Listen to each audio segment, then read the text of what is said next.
हम भारत के लोग सुनते आए थे 20 साल के बाद, लेकिन आज 40 साल के बाद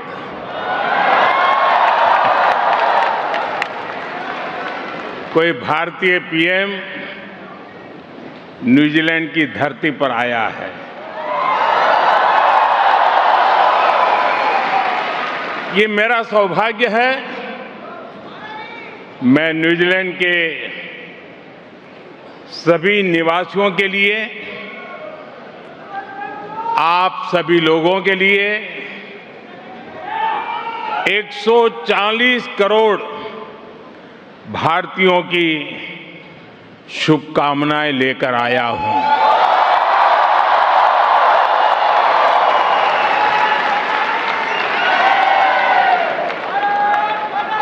साथियों,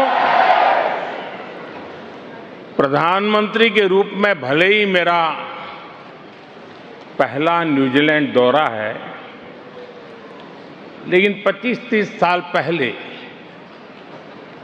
जब मैं किसी सरकार में भी हिस्सा नहीं था, सार्वजनिक जीवन में मुझे कोई जानता नहीं था, तब भी मुझे यहां न्यूजीलैंड आने का अवसर मिला था। और उस समय मुझे किसी ने गिफ्ट में 3 चीजें दी थी जो मैं वापस इंडिया लेकर के गया था। एक, ये मफलर,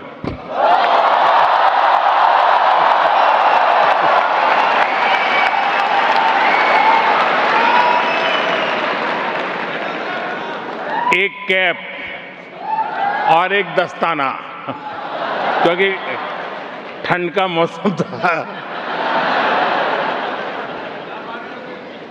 और उसमें से एक चीज मैं अभी यहां इस कार्यक्रम में भी लेकर आया हूं।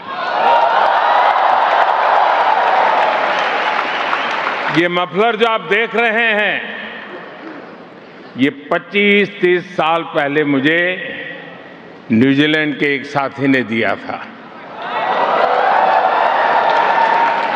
इतने साल में मैंने कई बार इसका उपयोग किया और आज भी इसे बहुत संभाल करके रखा है।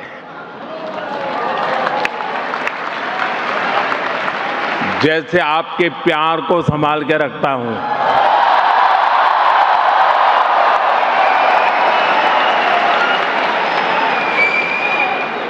इस बार जब मेरा यहां आने का कार्यक्रम बना तो मैं विशेष तौर पर इसे अपने साथ लेकर के आया, क्योंकि खबर थी ठंड ज्यादा है। साथियों, भारत और न्यूजीलैंड के रिश्ते में यादें भी हैं, दोस्ती भी है, वैल्यूज भी है और एक कमिटमेंट भी है। इस रिश्ते को न्यूजीलैंड की एक सुंदर परंपरा अच्छे से डिफाइन करती है। यहां सदियों से एक शब्द लोगों को जोड़ता आया है, वाका।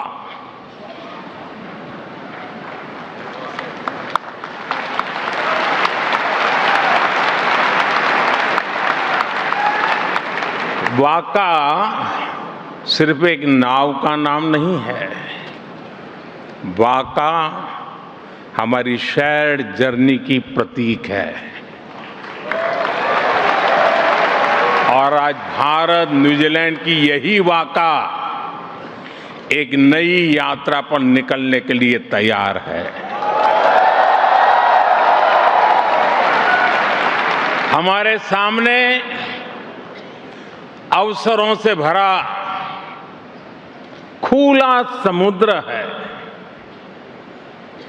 हवाएं हमारे साथ है, समंदर की विशाल लहरें हमारे साथ है। इच्छा शक्ति का नीला आसमान हमारे साथ है। पाने को काफी कुछ है और मैं जानता हूं हम सफल होंगे। हम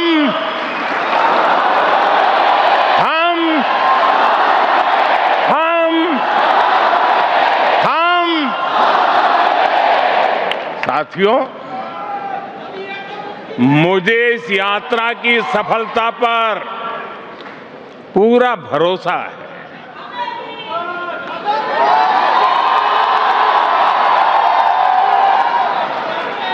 जानते हैं क्यों?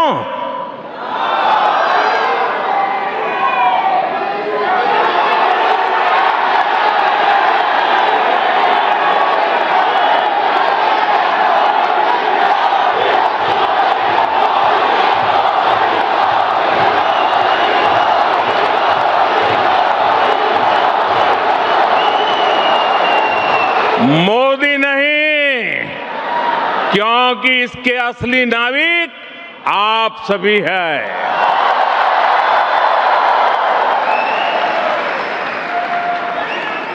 ऑकलैंड से वेलिंगटन तक,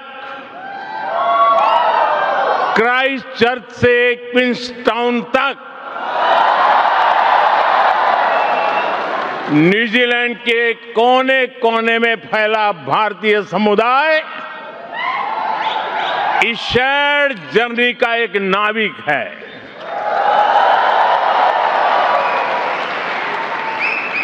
साथियों, आगे बढ़ने से पहले मैं अपने मित्र prime minister Christopher Luxon, New Zealand सरकार के सभी साथियों और यहां लेबर पार्टी के मेंबर्स का भी मैं अभिनंदन करूंगा।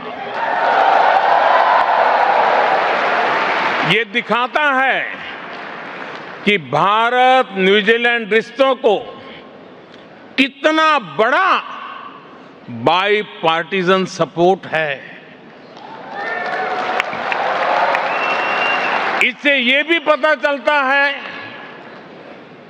कि कीवी इंडियन कम्युनिटी की अचीवमेंट्स, आपका कंट्रीब्यूशन कितना बड़ा है।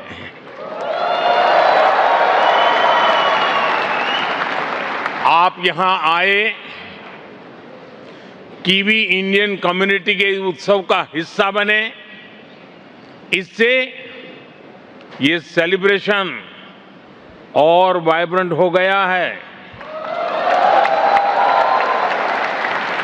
आपने जिस गर्मजोशी से, जिस स्नेह और उत्साह से आपने हम सभी का स्वागत किया है, मैं आपका बहुत बहुत आभारी हूं।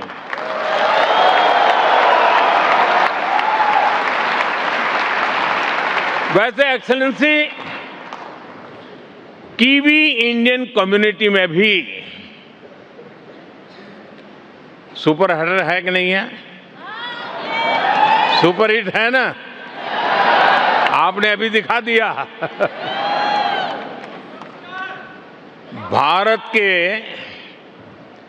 इंडिपेंडेंस डे पर, स्वतंत्रता दिवस पर आपने क्रिस हिपकिंस के साथ मिलकर दमादम मस्त कलंदर गाने पर जो डांस किया,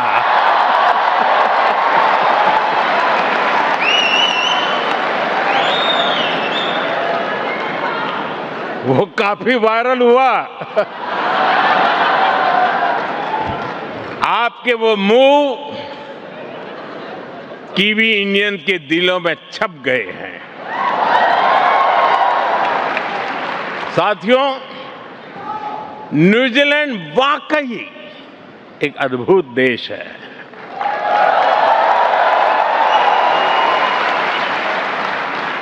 यहां पीस है, प्रॉस्पेरिटी है, नेचर है, कल्चर है और न्यूजीलैंड की असली ताकत यहाँ के स्थानीय लोग हैं।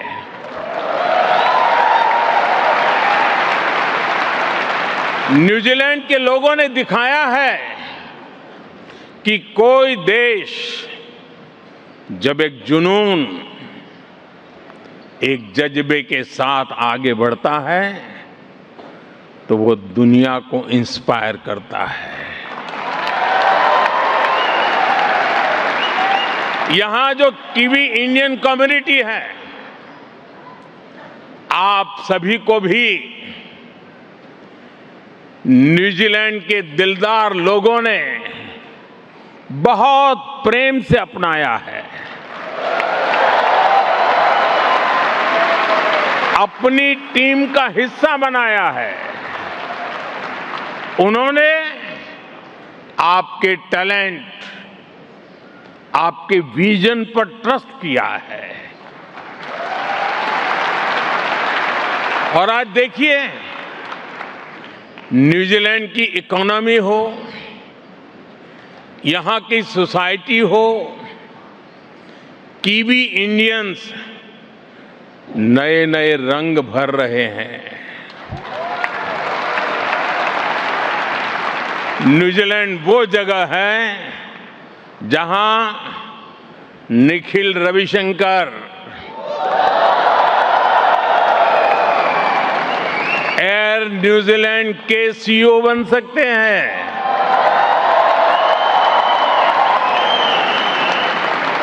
जहां आनंद सत्यानंद गवर्नर जनरल बन सकते हैं। जहां क्रिकेट टीम में सचिन रविंद्र, ईश सोढ़ी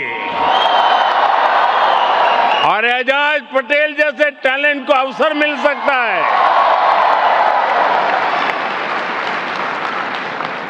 न्यूजीलैंड वो जगह है जहां की सड़कों में भी भारतीय शहरों को सम्मान दिया गया है।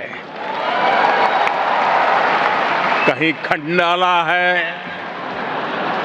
वो सिनेमा वाला खंडाला नहीं,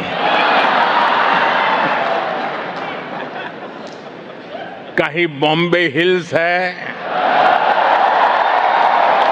कहीं कोरोमंडल है, कलकत्ता स्ट्रीट है, दिल्ली क्रिसेंट, अमृतसर स्ट्रीट, ऐसे कितने ही नाम हैं। यहां रहते रहते आप भी पूरे के पूरे कीवी हो गए हैं। जैसे मुझे बताया गया है कि किसी भी विषय पर बात शुरू कीजिए, थोड़ी ही देर में बात मौसम पर पहुंच ही जाती है।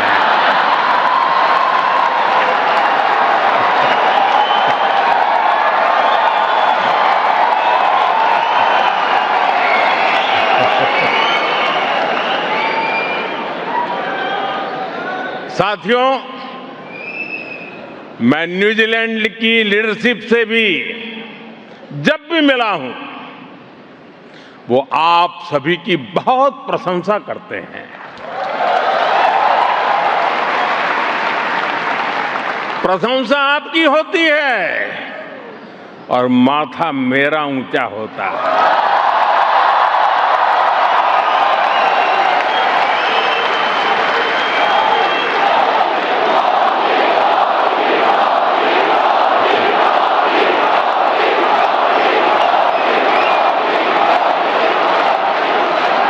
साथियों, आप सभी जानते हैं कि भारत हजारों वर्ष पुरानी सभ्यता है, जो आज अपनी प्राचीनता को सहेजते हुए आधुनिकता को स्वीकार कर रहा है।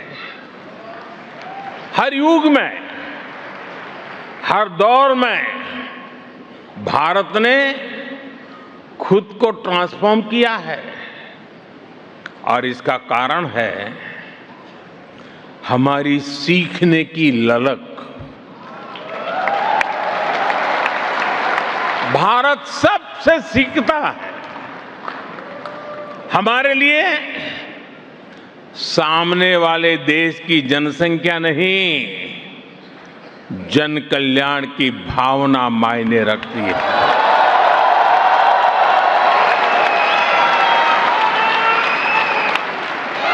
और इसलिए हमने न्यूजीलैंड से भी बहुत कुछ सीखा है और अब भी सीख रहे हैं।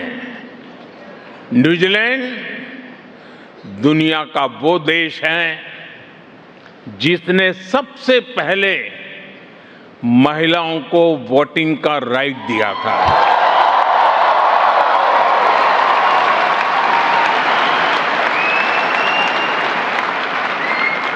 आज हम देखते हैं कि न्यूजीलैंड की सोसाइटी में विमेन बहुत बड़े पैमाने में कंट्रीब्यूट कर रही है।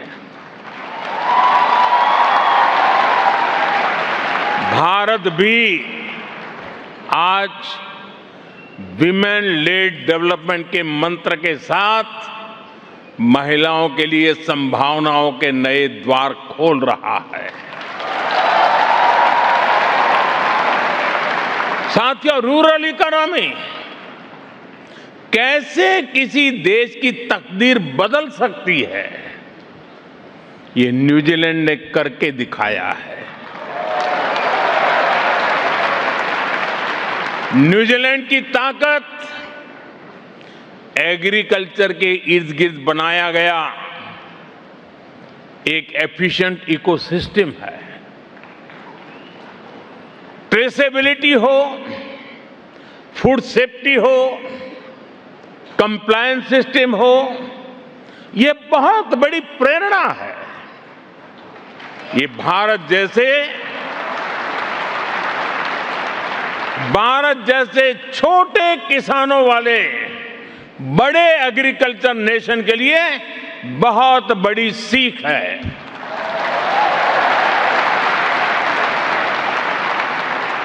न्यूजीलैंड ने जेस्परी मॉडल से दिखाया है कि छोटे किसान भी बाजार के एक बड़े ब्रांड बन सकते हैं। न्यूजीलैंड की climate smart precision farming technology में भी हमारे लिए सीखने के बहुत कुछ है।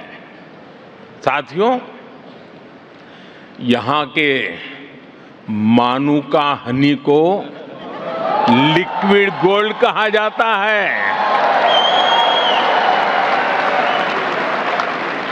जैसे यहां हनी ट्रेडिशन और टेस्ट के अलावा हेल्थ एंड वेलनेस से जुड़ा है, वैसे ही भारत के आयुर्वेद में भी हनी का बहुत बड़ा महत्व है।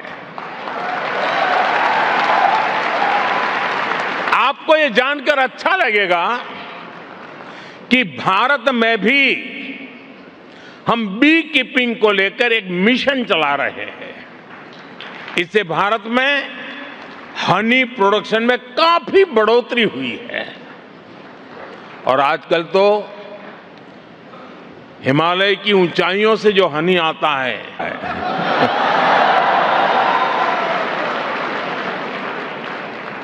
मैं समझता हूं न्यूजीलैंड से हम हनी प्रोडक्शन और बढ़ाने के बारे में भी बहुत कुछ सीख सकते हैं। साथियों, इस साल इंडिया न्यूजीलैंड स्पोर्टिंग रिलेशंस को 1 साल पूरे हो रहे हैं।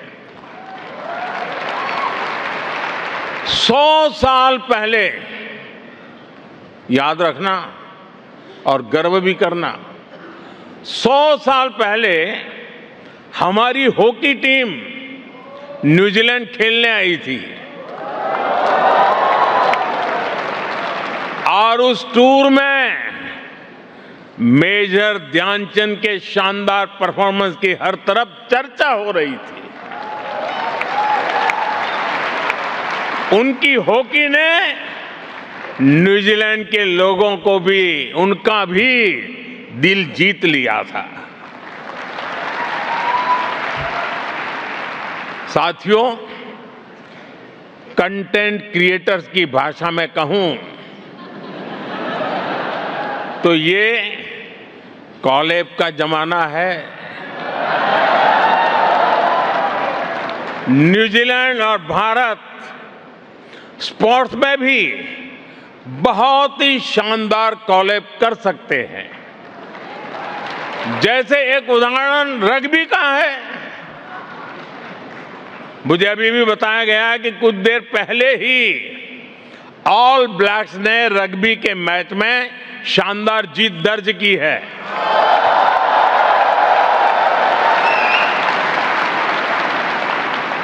भारत रग्बी में न्यूजीलैंड से सीखना चाहता है। भारत भी रग्बी में आगे आए, इसके लिए हमें कोच चाहिए, एक्सपर्ट्स चाहिए। इसमें न्यूजीलैंड हमारी बहुत मदद कर सकता है। हाल ही में भुवनेश्वर में न्यूजीलैंड रग्बी और रग्बी इंडिया के कोचिंग प्रोग्राम को मैं एक अच्छी शुरुआत मानता हूं। साथियों, आज यहां आने से पहले मैं यहां न्यूजीलैंड के एक स्पोर्ट्स स्टार्टअप इवेंट में गया था। स्पोर्ट्स टेक में हो रहे इनोवेशंस ने, नए आइडियाज ने वाकई मुझे प्रभावित किया। मुझे विश्वास है कि हम स्पोर्ट्स टेक में साथ मिलकर काफी कुछ कर सकते हैं। भारत और न्यूजीलैंड का फ्यूचर आपस में जुड़ा हुआ है। इसका एक उदाहरण स्पेस सेक्टर भी है। भारत का चंद्रयान जब मून के साउथ पोल पर लैंड किया,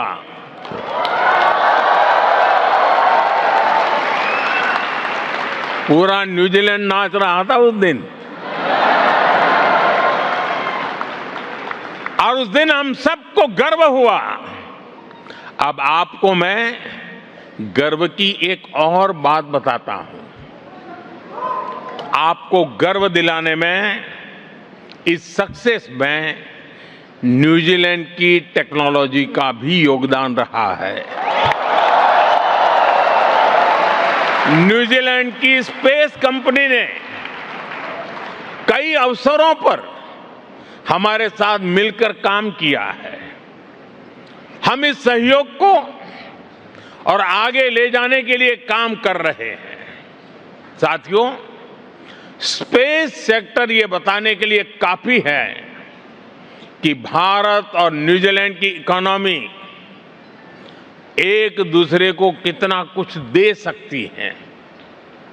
यही हमारे ट्रेड एग्रीमेंट की भी स्पिरिट है। ये ट्रेड एग्रीमेंट विकसित भारत की तरफ हमारी यात्रा को गति देगा। भारत और न्यूजीलैंड दोनों के बिजनेस को नए अवसर देगा। साथियों, भारत और न्यूजीलैंड के बीच एक और बहुत बड़ी समानता है। ये समानता हमारे इंडिजिनस कल्चर की है। इंडिजिनस कल्चर को सेलिब्रेट करने, उसको संरक्षण देने की है। और आज मैं माओरी समाज को विशेष रूप से याद करना चाहता हूं। मैंने हाका को केवल एक परफॉर्मेंस के रूप में ही नहीं देखा, मैंने हाका में एक समाज की आत्मा देखी है। उसमें साहस है, आत्मसम्मान है, अपने पूर्वजों के प्रति श्रद्धा है और पूरे समुदाय की सामूहिक शक्ति का एक एहसास है। साथियों, माओरी संस्कृति में एक बहुत सुंदर शब्द है, मना कितांगा। मना कितांगा, इसका मतलब है सम्मान देना, अपनापन देना और पूरे मन से उसकी देखभाल करना। भारत में भी हम कहते हैं अतिथि देवो भव।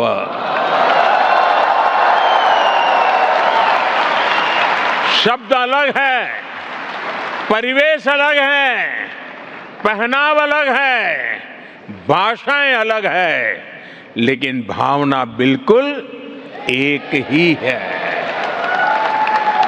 ऐसे ही माओरी संस्कृति में परिवार के लिए एक सुंदर शब्द है, फानो,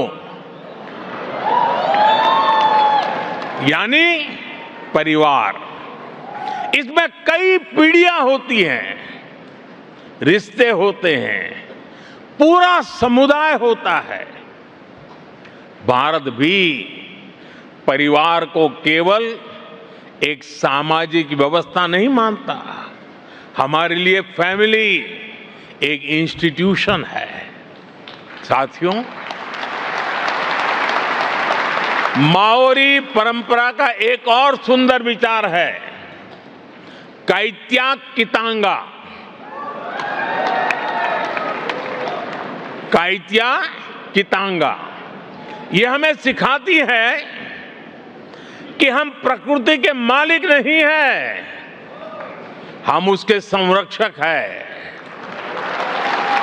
भारत में भी कहा गया है,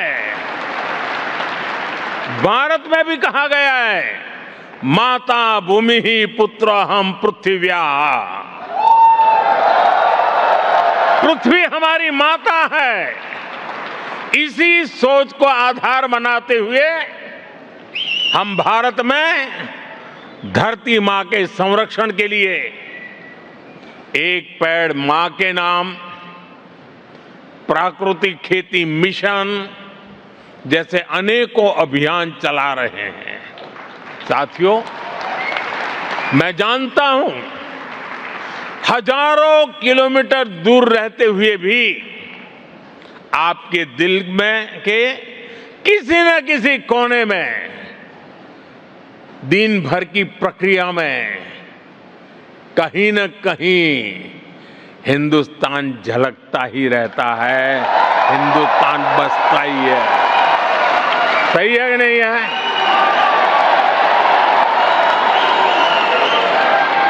शरीर यहां होगा, मन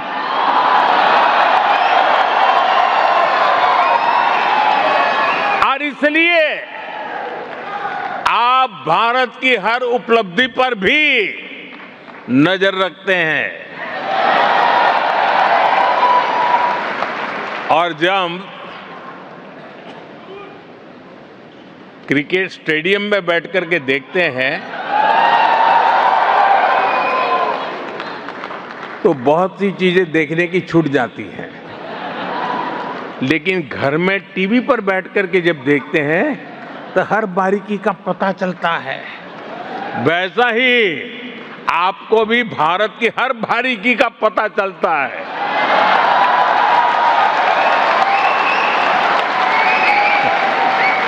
और यही बात हमें सबसे खास बनाती है। भारतीय देश से बाहर जिस देश में रहते हैं वहां उस देश की प्रगति में पूरी तरह मदद करते हैं और अपने देश की विकास की भी जानकारी रखते हैं। साथियों, हम जितना प्यार जन्मभूमि को करते हैं उतना ही समर्पण कर्मभूमि को भी करते हैं।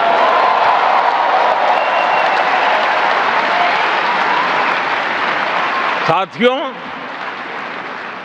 वैश्विक चुनौतियों के बीच आज भारत जिस तेजी से विकास कर रहा है वो अभूतपूर्व है।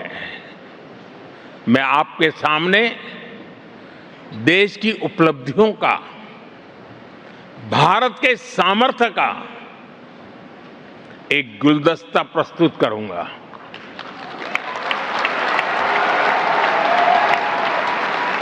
ये गुलदस्ता मैं आपके लिए लेकर के आया हूं।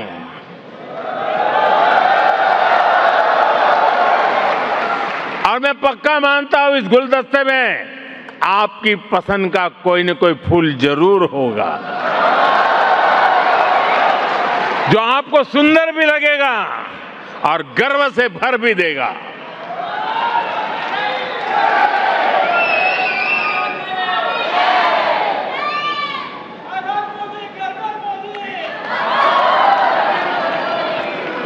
तो आप तैयार हैं? गुलदस्ता पेश करूं? अब आपको ढूंढना है आपका फूल कहां है उसमें।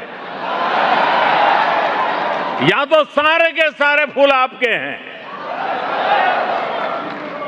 साथियों, भारत आज दुनिया की फास्टेस्ट ग्रोइंग मेजर इकोनॉमी है।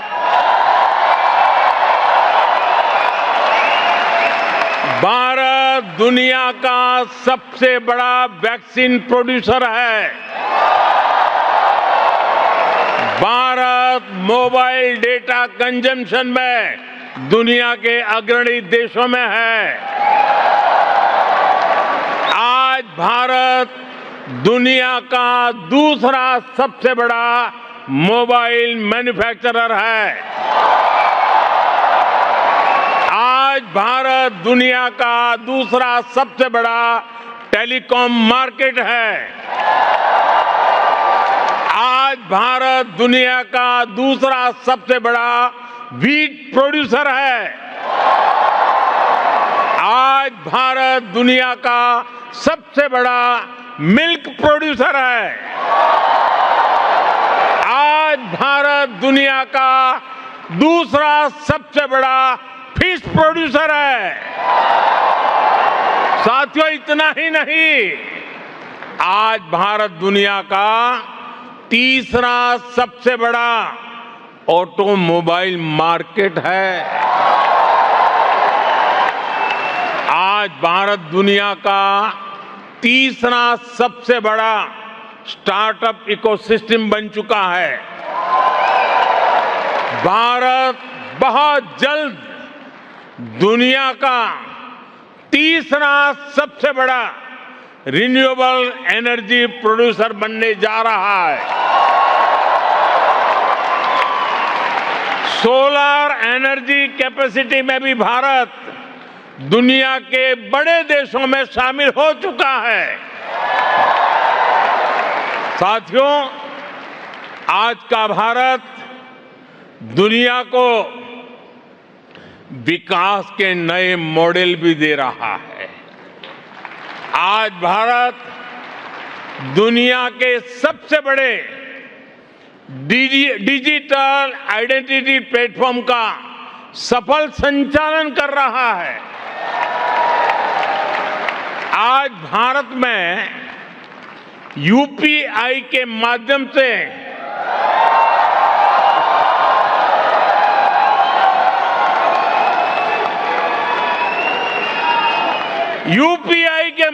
हर महीने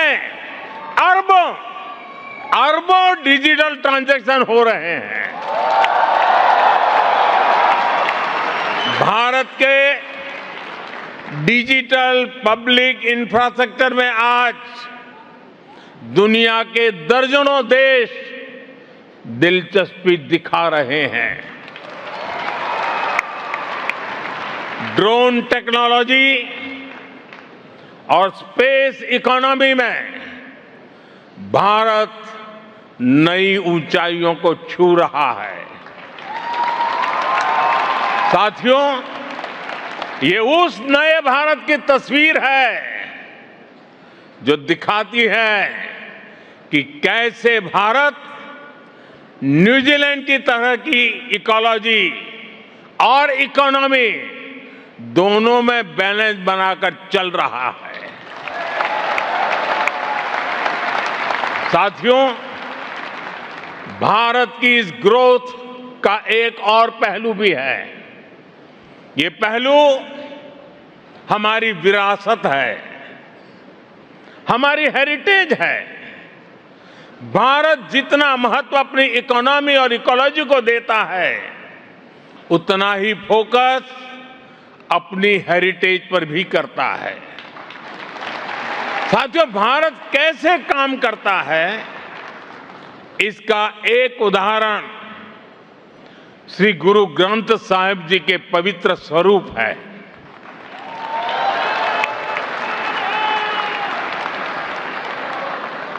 जब अफगानिस्तान में संकट आया तो हम गुरु ग्रंथ साहब के पवित्र स्वरूपों को पूरे मान के साथ भारत लेकर आए।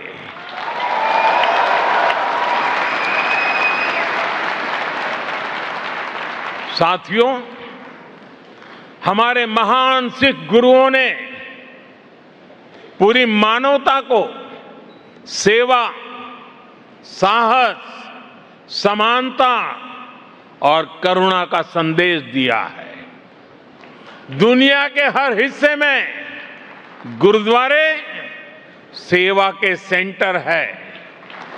कोई भूखा आए, उसे भोजन मिलता है। कोई संकट में है, उसे सहारा मिलता है। इसी माहौल में सिख कम्युनिटी के कुछ भाइयों और बहनों ने हमें बताया था कि श्री हरमंदिर साहब में सेवा के लिए एफसीआरए से जुड़ी कुछ परेशानियां आ रही है। हमने उस समस्या का तुरंत समाधान किया। साथियों, आप सभी श्री हेमकुंड साहब जी के बारे में भी जानते हैं। हिमालय की ऊंचाइयों पर है। साल का लंबा समय बर्फ की चोटियों से घिरा रहता है। वहां अगर कोई दर्शन करने के लिए जाना चाहे तो बड़ा कठिन मार्ग है, बहुत कम लोग जा पाते हैं।